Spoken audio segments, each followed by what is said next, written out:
أعوذ بالله من الشيطان الرجيم. بسم الله الرحمن الرحيم.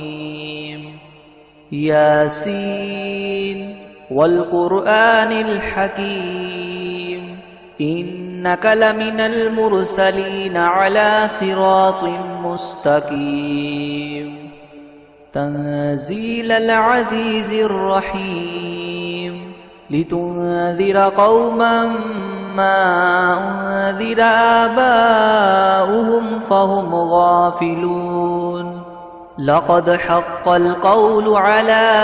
أكثرهم فهم لا يؤمنون. إنا جعلنا في أعناقهم أغلالا فهي إلى الأذقان فهم مقمحون. وجعلنا من بين أيديهم سدا ومن خلفهم سدا فأغشيناهم فهم لا يبصرون. وسواء عليهم أأنذرتهم أم لم تنذرهم لا يؤمنون. إنما تنذر من اتبع الذكر وخشي الرحمن بالغيب فبشره بمغفرة وأجر كريم. إنا نحن نحيي الموتى ونكتب ما قدموا وآثارهم وكل شيء أحصيناه في إمام مبين. واضرب لهم مثلا أصحاب القرية إذ جاءها المرسلون إذ أرسلنا إليهم اثنين فكذبوهما فعززنا بثالث فقالوا إنا إليكم مرسلون. قالوا ما أنتم إلا بشر مثلنا وما أنزل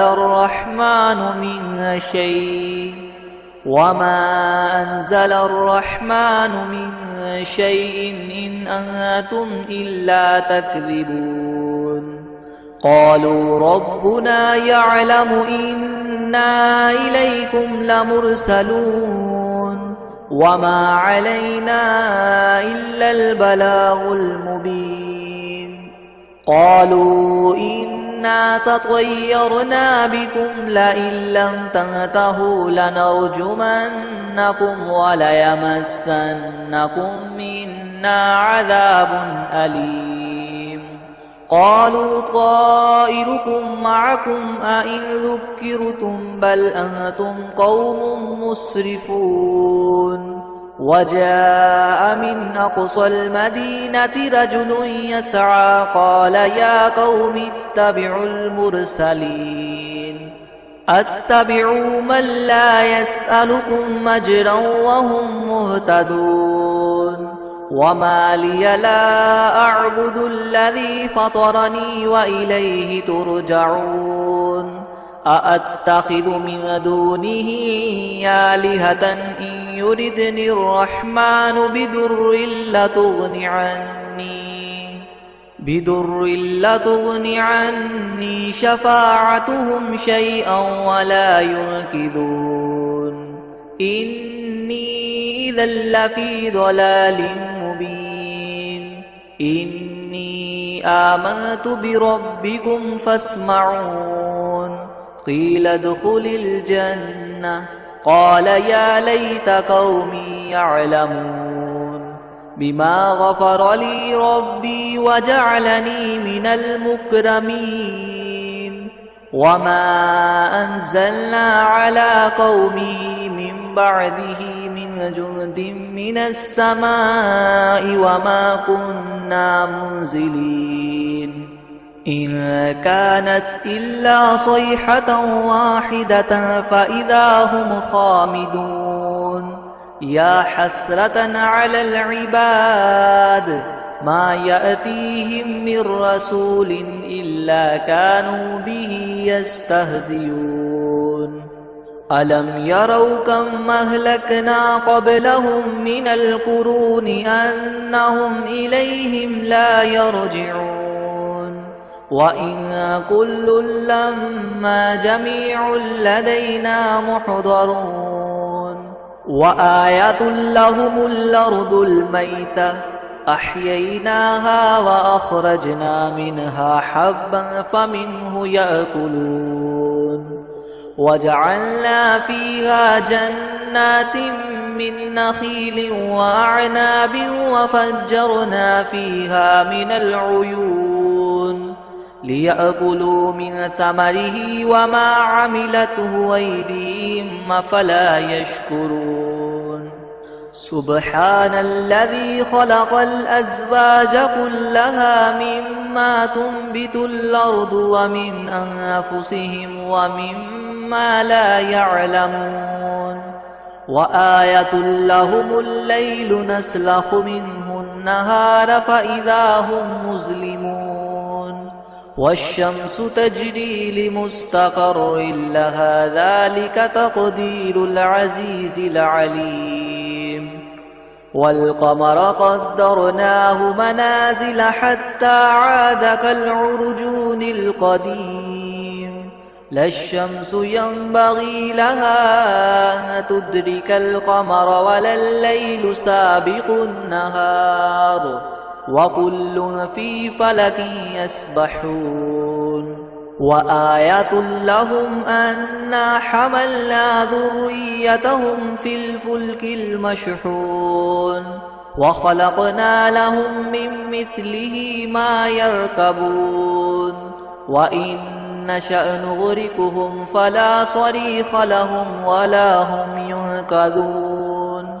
إلا رحمة منا ومتاعا إلى حين وإذا قيل لهم اتقوا ما بين أيديكم وما خلفكم لعلكم ترحمون وما تأتيهم من آية من آيات ربهم إلا كانوا عنها معرضين وإذا قيل لهم انفقوا مما رزقكم الله قال الذين كفروا للذين آمنوا ونطعم من لو يشاء الله وطعمه إن أنتم إلا في ضلال مبين ويقولون متى هذا الوعد إن كنتم صادقين ما ينظرون إلا صيحة واحدة تأخذهم وهم يخصمون فلا يستطيعون توصية ولا إلى أهلهم يرجعون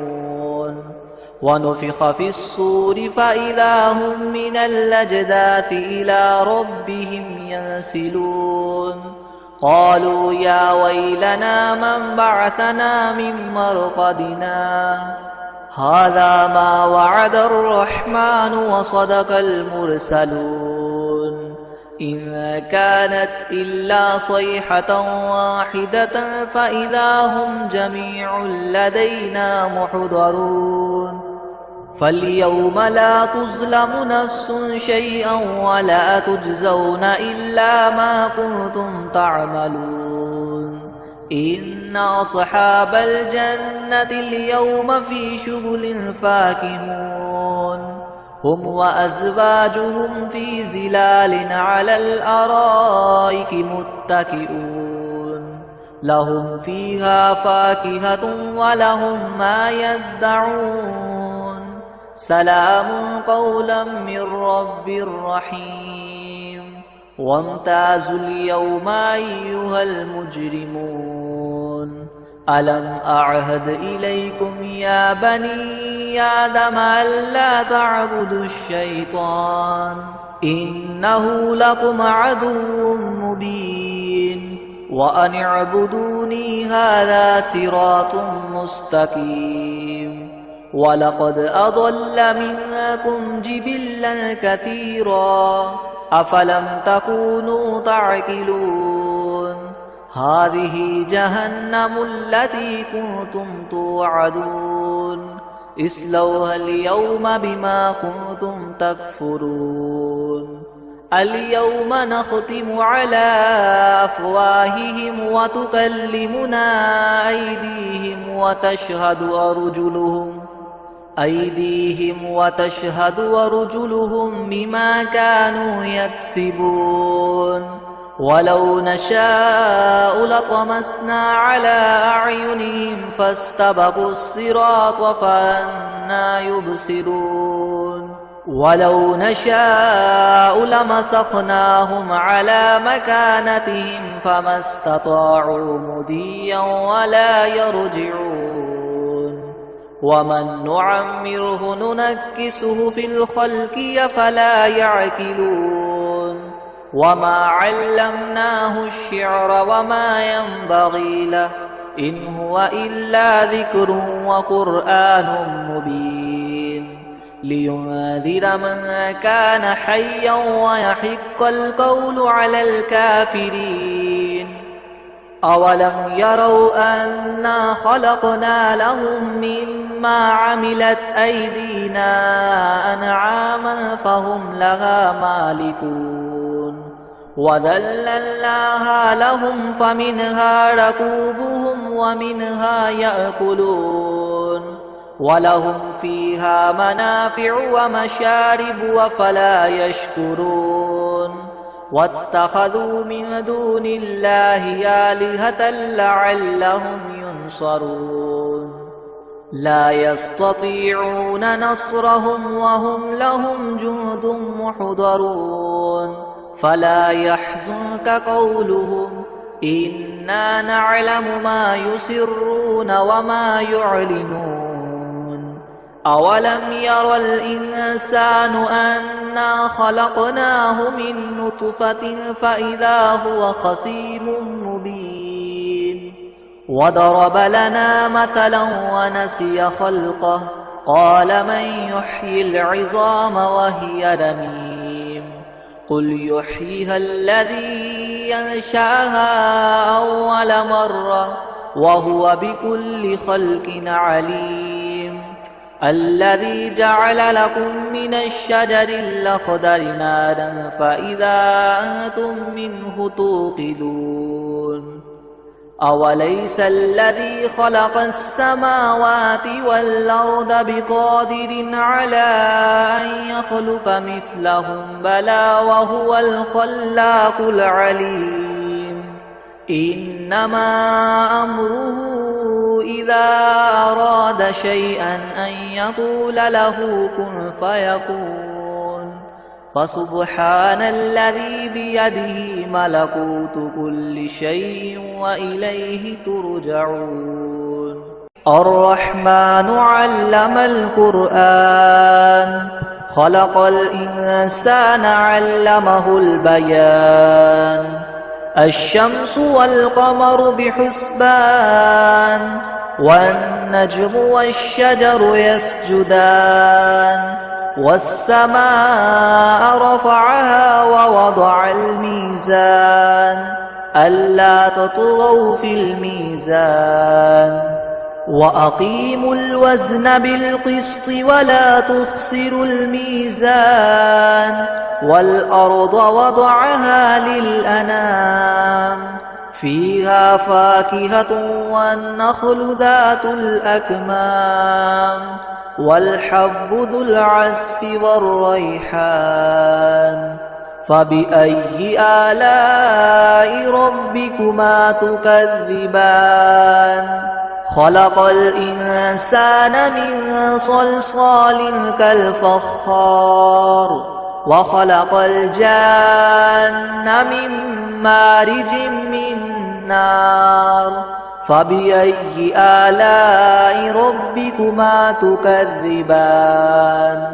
رب المشرقين ورب المغربين فبأي آلاء ربكما تكذبان مرج البحرين يلتقيان بينهما برزخ لا يبغيان فبأي آلاء ربكما تكذبان يخرج منهما اللؤلؤ والمرجان فبأي آلاء ربكما تكذبان وله الجوار المنشآت في البحر كالأعلام فبأي آلاء ربكما تكذبان كل من عليها فان ويبقى وجه ربك ذو الجلال والإكرام فبأي آلاء ربكما تكذبان يسأله من في السماوات والأرض كل يوم هو في شأن فبأي آلاء ربكما تكذبان سنفرغ لكم أيها الثقلان فبأي آلاء ربكما تكذبان يا معشر الجن والإنس إن استطعتم أن تنفذوا من أقطار السماوات والأرض فانفذوا لا تنفذون إلا بسلطان فبأي آلاء ربكما تكذبان يرسل عليكما شواظ من نار ونحاس فلا تنتصران فبأي آلاء ربكما تكذبان فإذا انشقت السماء فكانت وردة كالدهان فبأي آلاء ربكما تكذبان فيومئذ لا يسأل عن ذنبه إنس ولا جان فبأي آلاء ربكما تكذبان يعرف المجرمون بسيماهم فيؤخذ بالنواصي والأقدام فبأي آلاء ربكما تكذبان هذه جهنم التي يكذب بها المجرمون يطوفون بينها وبين حميم آن فبأي آلاء ربكما تكذبان ولمن خاف مقام ربه جنتان فبأي آلاء ربكما تكذبان ذواتا أفنان فبأي آلاء ربكما تكذبان فيهما عينان تجريان فبأي آلاء ربكما تكذبان فيهما من كل فاكهة زوجان فبأي آلاء ربكما تكذبان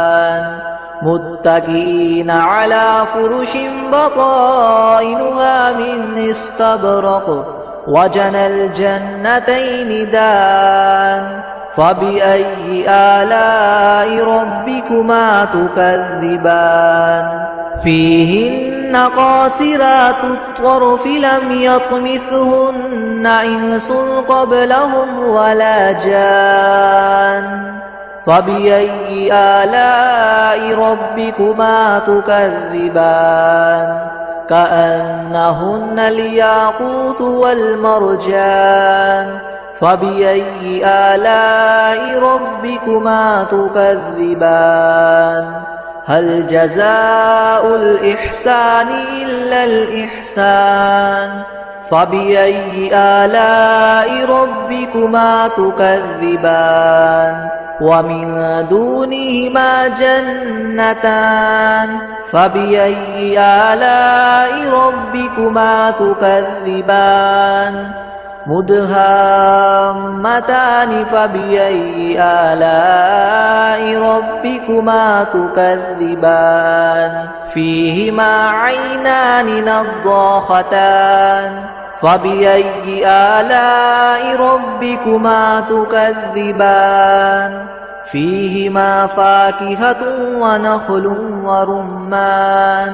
فبأي آلاء ربكما تكذبان فيهن خيرات حسان فبأي آلاء ربكما تكذبان حور مقصورات في الخيام فبأي آلاء ربكما تكذبان لم يطمثهن إنس قبلهم ولا جان فبأي آلاء ربكما تكذبان متكئين على رفرف خضر وعبقري حسان فبأي آلاء ربكما تكذبان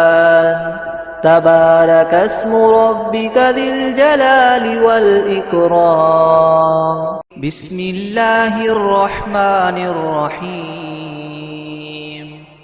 ياسين والقرآن الحكيم إنك لمن المرسلين على صراط مستقيم تنزيل العزيز الرحيم لتنذر قوما ما أنذر آباؤهم فهم غافلون لقد حق القول على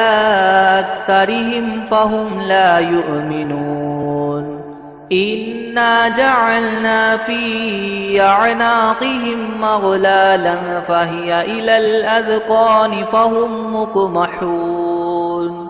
وجعلنا من بين أيديهم سدا ومن خلفهم سدا فأغشيناهم فهم لا يبصرون وسواء عليهم أأنذرتهم أم لم تنذرهم لا يؤمنون إنما تنذر من اتبع الذكر وخشي الرحمن بالغيب فبشره بمغفرة وأجر كريم إنا نحن نحيي الموتى ونكتب ما قدموا وآثارهم وكل شيء أحصيناه في إمام مبين واضرب لهم مثلا أصحاب القرية إذ جاءها المرسلون إذ أرسلنا إليهم اثنين فكذبوهما فعززنا بثالث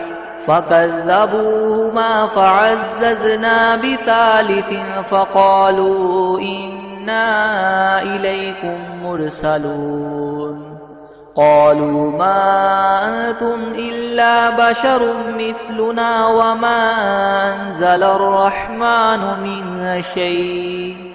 وما أنزل الرحمن من شيء إن أنتم إلا تكذبون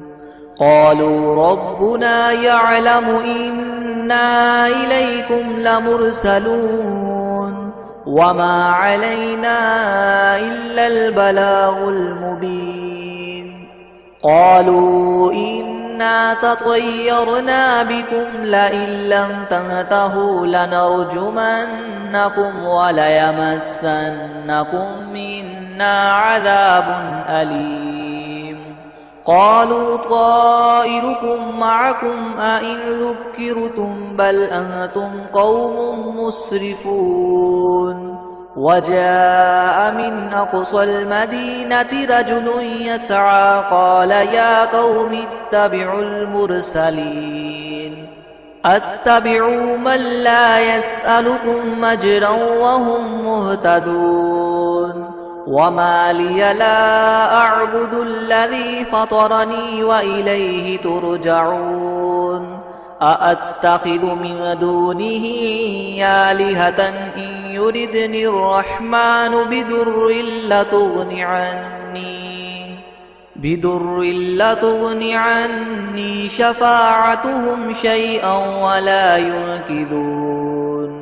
إني إذا لفي ضلال مبين إني آمنت بربكم فاسمعون قيل ادخل الجنة قال يا ليت قومي يعلمون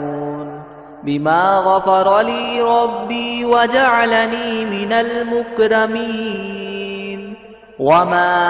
أنزلنا على قومه من بعده من جند من السماء وما كنا منزلين إن كانت إلا صيحة واحدة فإذا هم خامدون يا حسرة على العباد ما يأتيهم من رسول إلا كانوا به يستهزئون ألم يروا كم أهلكنا قبلهم من القرون أنهم إليهم لا يرجعون وإن كل لما جميع لدينا محضرون وآية لهم الأرض الميتة أحييناها وأخرجنا منها حبا فمنه يأكلون وجعلنا فيها جنات من نخيل وأعناب وفجرنا فيها من العيون ليأكلوا من ثمره وما عملته أيديهم أفلا يشكرون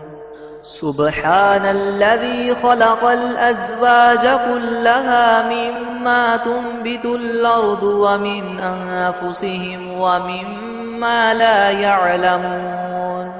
وآية لهم الليل نسلخ منه النهار فإذا هم مظلمون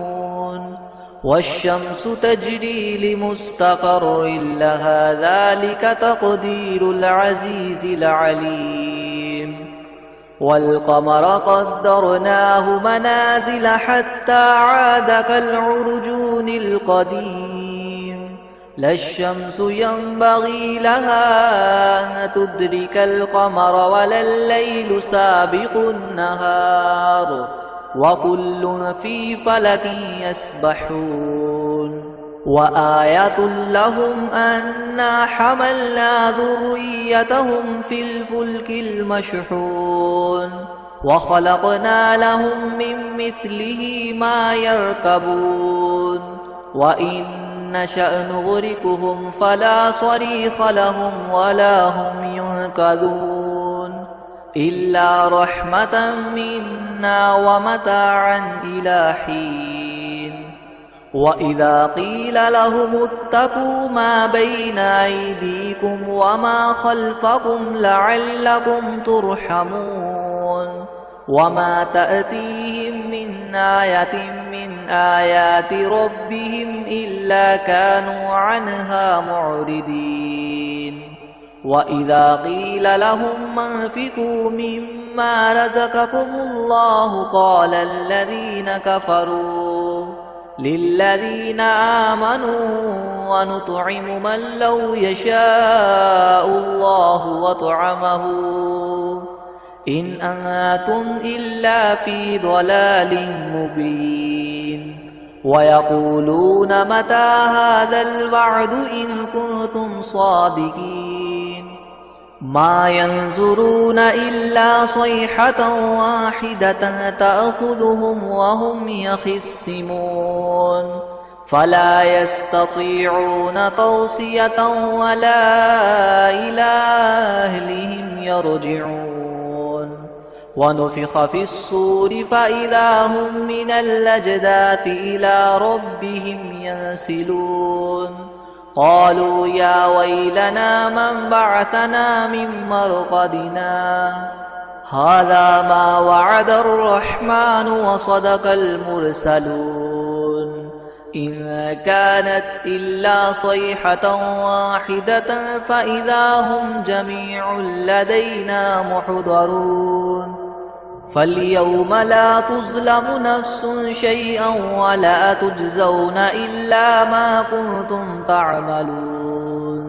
إن أصحاب الجنة اليوم في شغل فاكهون هم وأزواجهم في زلال على الأرائك متكئون لهم فيها فاكهة ولهم ما يدعون سلام قولا من رب رحيم وامتازوا اليوم أيها المجرمون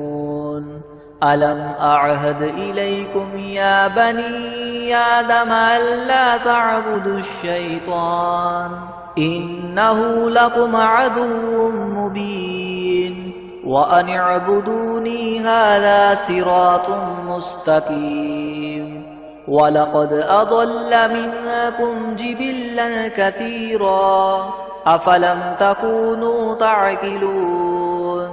هذه جهنم التي كنتم توعدون اصلوها اليوم بما كنتم تكفرون اليوم نختم على أفواههم وتكلمنا أيديهم وتشهد أرجلهم بما كانوا يكسبون ولو نشاء لطمسنا على أعينهم فاستبقوا الصراط فأنى يبصرون ولو نشاء لمسخناهم على مكانتهم فما استطاعوا مضيا ولا يرجعون ومن نعمره ننكسه في الخلق أفلا يعقلون وما علمناه الشعر وما ينبغي له إن هو إلا ذكر وقرآن مبين لينذر من كان حيا ويحق القول على الكافرين أولم يروا أنا خلقنا لهم مما عملت أيدينا أنعاما فهم لها مالكون وذللناها لهم فمنها ركوبهم ومنها يأكلون ولهم فيها منافع ومشارب وفلا يشكرون واتخذوا من دون الله آلهة لعلهم ينصرون لا يستطيعون نصرهم وهم لهم جند محضرون فلا يحزنك قولهم إنا نعلم ما يسرون وما يعلنون أولم ير الإنسان أنا خلقناه من نطفة فإذا هو خصيم مبين وضرب لنا مثلا ونسي خلقه قال من يحيي العظام وهي رميم قل يحييها الذي ينشأها أول مرة وهو بكل خلق عليم الذي جعل لكم من الشجر الأخضر نارا فإذا أنتم منه توقدون أوليس الذي خلق السماوات والأرض بقادر على أن يخلق مثلهم بلى وهو الخلاق العليم إنما أمره إذا أراد شيئا أن يقول له كن فيكون فسبحان الذي بيده ملكوت كل شيء وإليه ترجعون الرحمن علم القرآن خلق الإنسان علمه البيان الشمس والقمر بحسبان والنجم والشجر يسجدان والسماء رفعها ووضع الميزان ألا تطغوا في الميزان وأقيموا الوزن بالقسط ولا تخسروا الميزان والأرض وضعها للأنام فيها فاكهة والنخل ذات الأكمام والحب ذو العصف والريحان فبأي آلاء ربكما تكذبان خلق الإنسان من صلصال كالفخار وخلق الجان من مارج من نار فبأي آلاء ربكما تكذبان رب المشرقين ورب المغربين فبأي آلاء ربكما تكذبان مرج البحرين يلتقيان بينهما برزخ لا يبغيان فبأي آلاء ربكما تكذبان يخرج منهما اللؤلؤ والمرجان فبأي آلاء ربكما تكذبان وله الجوار المنشآت في البحر كالأعلام فبأي آلاء ربكما تكذبان كل من عليها فان ويبقى وجه ربك ذو الجلال والإكرام فبأي آلاء ربكما تكذبان يسأله من في السماوات والأرض كل يوم هو في شأن فبأي آلاء ربكما تكذبان سنفرغ لكم أيها الثقلان فبأي آلاء ربكما تكذبان يا معشر الجن والإنس إن استطعتم أن تنفذوا من أقطار السماوات والأرض فانفذوا لا تنفذون إلا بسلطان فبأي آلاء ربكما تكذبان يرسل عليكما شواظ من نار ونحاس فلا تنتصران فبأي آلاء ربكما تكذبان فإذا انشقت السماء فكانت وردة كالدهان فبأي آلاء ربكما تكذبان فيومئذ لا يسأل عن ذنبه إنس ولا جان